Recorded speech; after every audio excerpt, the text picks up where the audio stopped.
Всем привет! Вы на канале 88 клубков. Это канал по вязанию. Меня зовут Настя. В этом видеоролике я вяжу самую удобную модель сумки. При этом она вместительная и практичная и никогда не выйдет из моды. Для своего изделия использую полиэфирную пряжу «Карамель». Ее характеристики: в 200 граммах 75 метров, 80% полиэфир, 20 кашмелон. Также я приготовила крючок номер 6. Все необходимые ссылку на продавца-производителя инструментов и материалов со своим промокодом на скидку я оставляю в описании под этим роликом. Также туда добавляю параметры, размеры готового изделия и расход материала на него. Подписывайтесь на мой канал, ставьте лайки, приступим к работе.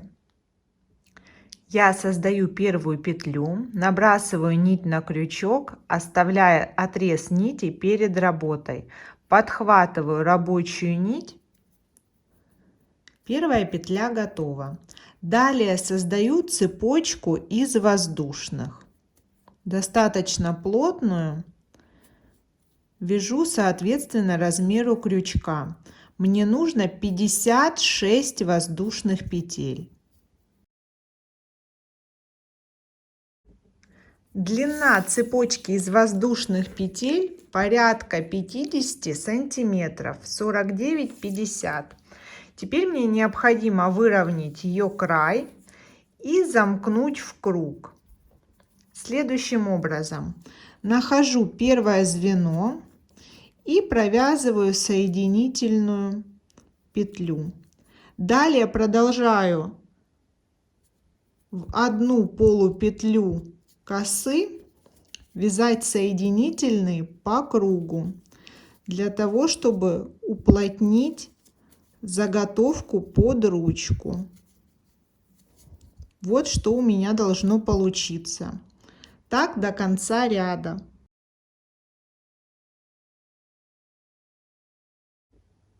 Круг замкнулся. Далее необходимо перейти к обвязке через всю созданную цепочку. Я подхватываю рабочую нить, распределяю ее ровно и продолжаю делать стежки уже вокруг двух рядов воздушных и соединительных петель. Край начала при этом ввязываю в полотно. Располагаю ленту пряжи ровно, без перекрутов, по лицу и изнанке. Продолжаю обвязку до конца ряда. Обвязка должна быть настолько плотной, чтобы при натяжении не виднелись внутренности. И таким образом у меня получилось 75 петель по обвязке, несмотря на то, что внутри была цепочка из 56 петель. Сейчас я делаю соединение, вытягиваю нить, вставляю в первый стежок обвязки, увожу петлю туда и, чтобы замкнуть, возвращаю в исходную.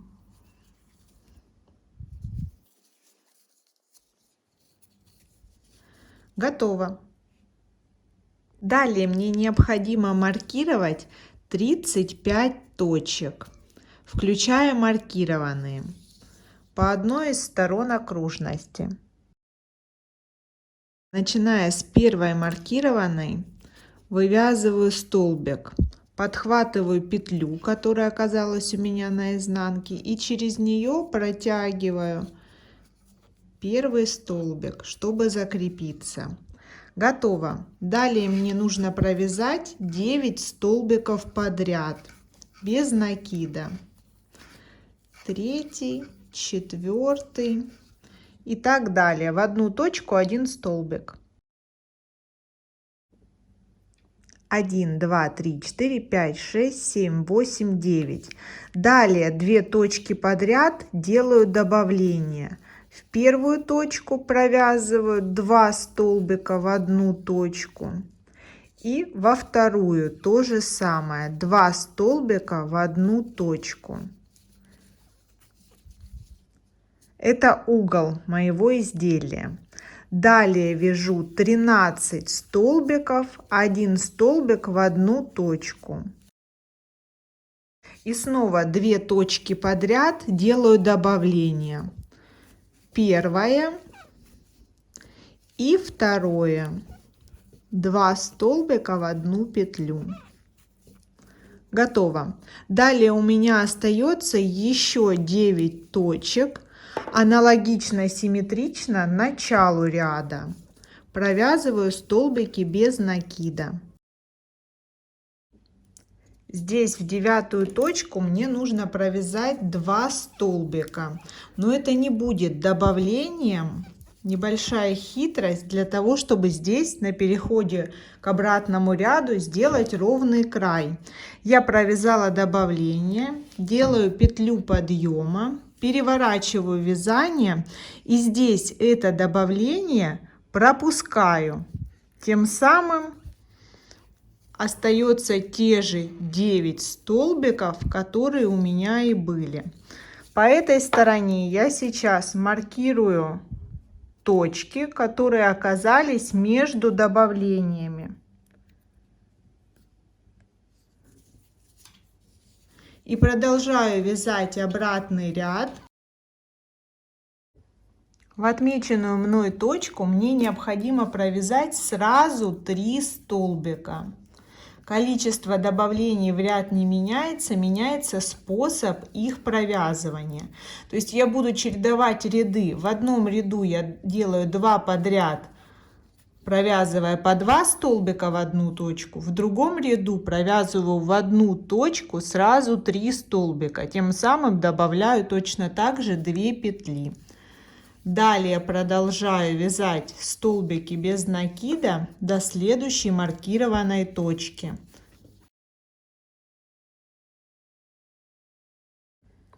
И снова здесь 3 столбика без накида за обе дужки кромочной косы в одну точку. Тем самым плюс еще 2 петли в ряд. Добавление делаю только по 2 углам узора. Далее продолжаю до конца ряда, где делаю точно так же добавление, которое в начале ряда пропускаю, не меняя за счет этого добавления количество петель. Итак, я дохожу до края. Последний столбик, сюда же еще один, петля подъема, переворачиваю и пропускаю добавленный мной столбик, провязываю столбик без накида в следующую точку. Это необходимо для более сглаженного и ровного края на начале и окончании ряда. Далее вяжу столбики без накида до угловой точки. В угловой точке я нахожу петли, которые оказались между центральной из 3 столбиков прошлого ряда. И в эти точки делаю добавление, провязывая 2 столбика в одну точку и 2 столбика в другую точку. По аналогии и следующий угол вяжу до конца ряда. Здесь в конце ряда точно так же последний столбик. И есть возможность провязать его не в ту же самую точку, а в боковую перемычку. Это и будет добавлением в конце ряда. Петля подъема, переворачиваю и, пропуская это добавление, провязываю столбик в следующую точку. Готово.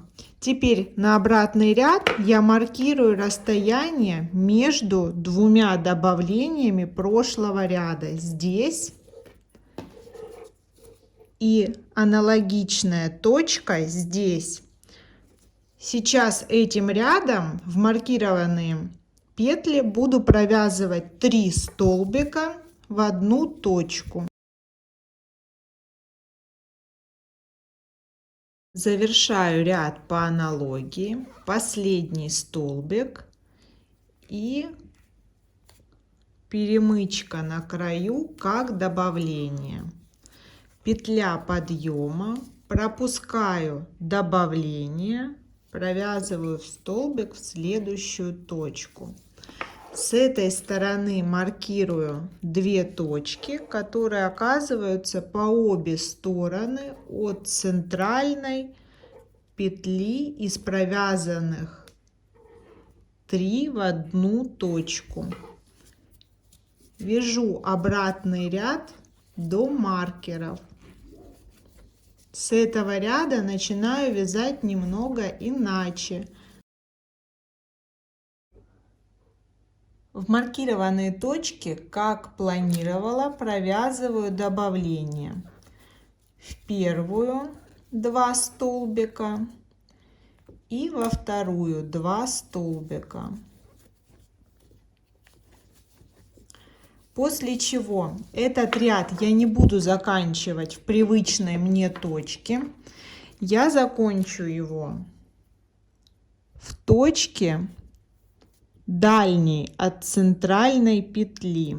Вот 3 провязанные в одну точку в прошлом ряду, и вставляю в маркер я между центральной и боковой ближе к окончанию ряда. Это будет последняя точка ряда. Вяжу столбики без накида до маркера. Удаляю маркер, провязываю последний столбик, петля подъема, переворачиваю вязание и вяжу до конца ряда, до угла. Сейчас я перехожу к навязыванию глубины.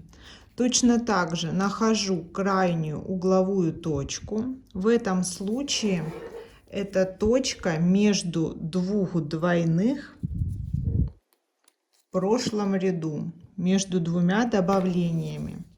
Здесь сейчас я пропускаю первую точку для провязывания, вставляю крючок во вторую, для того, чтобы точно так же, как здесь, сформировать ровный край. Вяжу обратный ряд до маркера. Здесь удаляю маркер, провязываю последний столбик. И для формирования ровного края необходимо также сделать добавление. С этого ряда начинаю вязать по аналогии с кромочными петлями, как здесь. Переворачиваю, пропускаю добавленную, вставляю крючок в следующую петлю и вяжу обратный ряд. Так, туда-обратно, туда-обратно. Не забываю добавлять в конце ряда и провязывать мимо добавленной петли в начале ряда.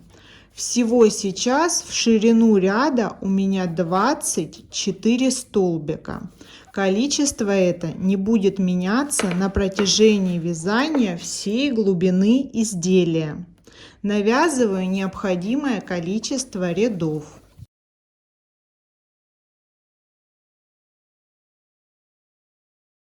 Сейчас у меня вяжется 21 ряд от ручки, я считаю, от самого начала. И закончился первый моток пряжи. Ввожу новый моток следующим образом. Оставляю запас около 5 сантиметров. Вставляю крючок в следующую точку для провязывания и подхватываю новую нить. Также с небольшим запасом. Направляю отрезы нити в полотно и продолжаю вязать столбики.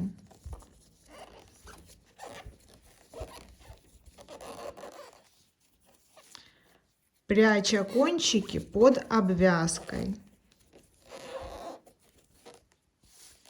Продолжаю навязывать глубину изделия.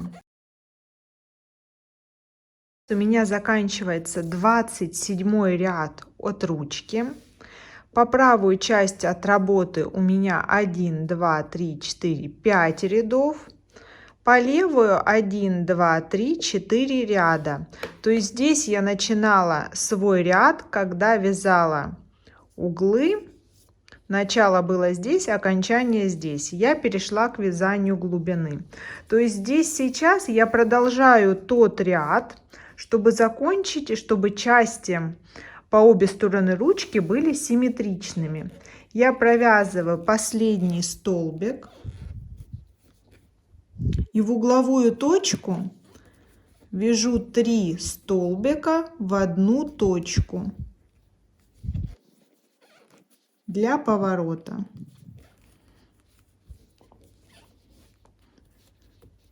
Готово.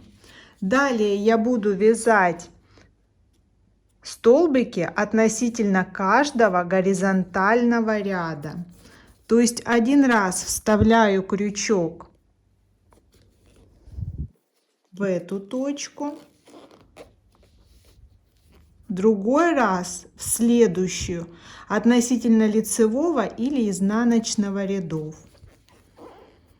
И так далее. Не пропускаю ни одной точки. Сколько рядов, а от ручки у меня их 27, столько столбиков у меня должно и получиться.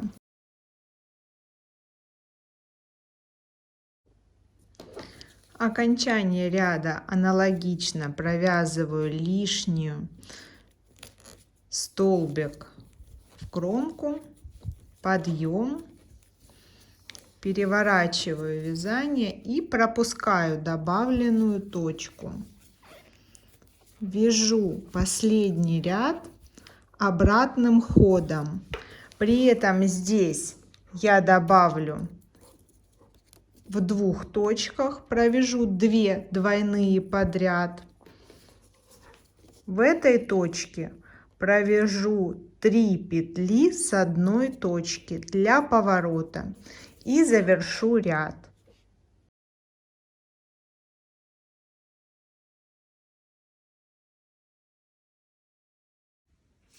Это последний ряд первой детали. Провязываю последний столбик. Я отрезала нить с хорошим запасом, чтобы ее хватило на периметр для пришивания.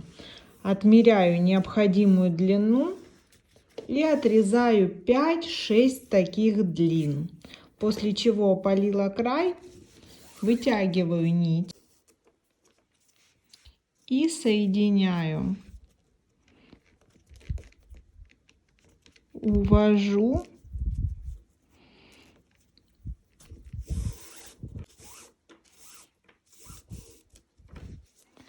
и возвращаю нить в исходную петлю.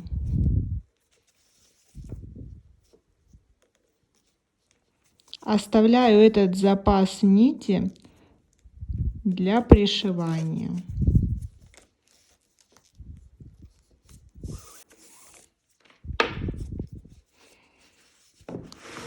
Готово. Это изнанка изделия, обратите внимание.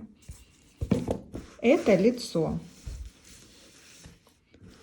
Вяжу точно так же вторую половину.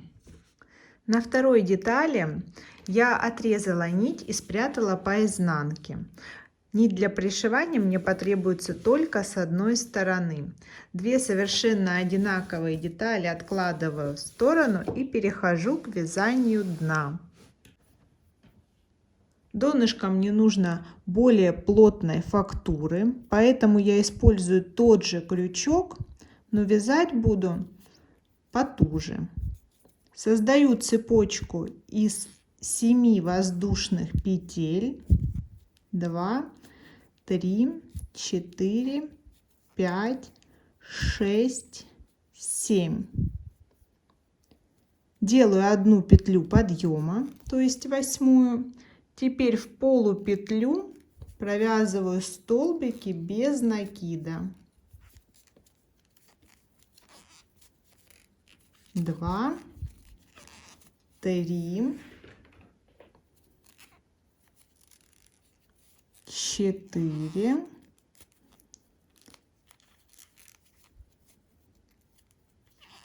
5, 6, 7 столбиков в ряд у меня будет только в первом ряду. Итак, петля подъема, переворачиваю, далее пропускаю первую петлю во вторую, 1, 2, 3, 4, 5, 6 столбиков в ряд. И здесь сейчас делаю добавление, то, которое необходимо для формирования ровного края. Петля подъема, пропускаю это добавление в начале ряда и вяжу так туда-обратно по 6 столбиков в ряд, делая добавление в конце ряда и пропуская его в начале ряда. Готова деталь дна. Она имеет 103 ряда. По количеству это совпадает с точками по первой и второй детали. И теперь обратите внимание, я не прерываю нить, а именно этой нитью и начну пришивание. Это лицевая часть. По лицевой части возле ручки у меня нет вот такой перемычки. Я прикладываю к той детали, у которой нет остатка нити для пришивания, как здесь.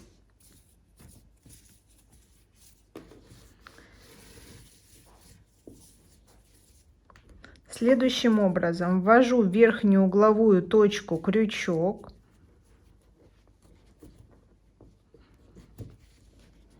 И подхватываю рабочую петлю, вывожу на лицо.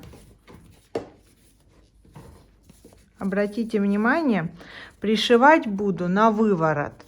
То есть вот шов пройдет, соответственно, следующая точка подхватываю и соединительная. И так далее. Еще здесь каждая петля соответствует каждому новому ряду. Прохожу соединительными для удобства, и чтобы не сбиться, можно отметить соответствующие точки маркерами и продолжить вшивать.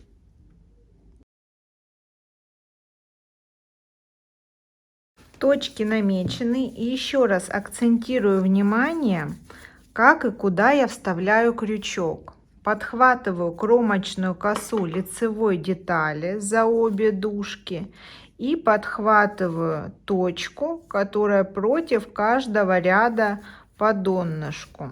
Их количество на обоих деталях у меня совпадает. Шов с лица смотрится аккуратно. С изнанки образуется залом, который позволит создать моему изделию прочный каркас.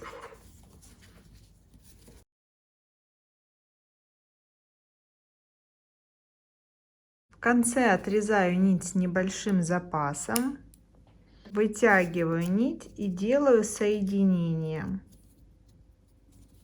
Боковую часть с изнанки на лицо и возвращаю в исходную точку на изнанку.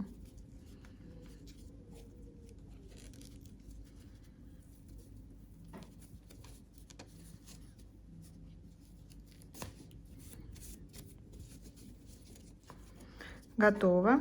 Здесь край начала и край окончания нити можно спрятать, увести с помощью иглы или крючка по шву наизнанку. Далее перехожу к пришиванию второй детали. Точно так же нахожу ее лицо, прикладываю лицом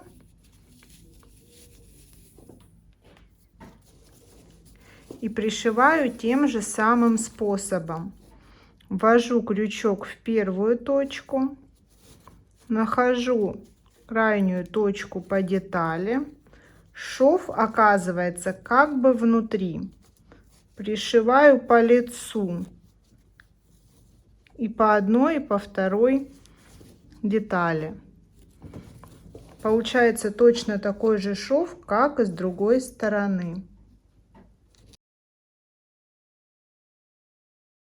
Сумка готова, очень вместительная и лаконичная, при этом отлично держит форму.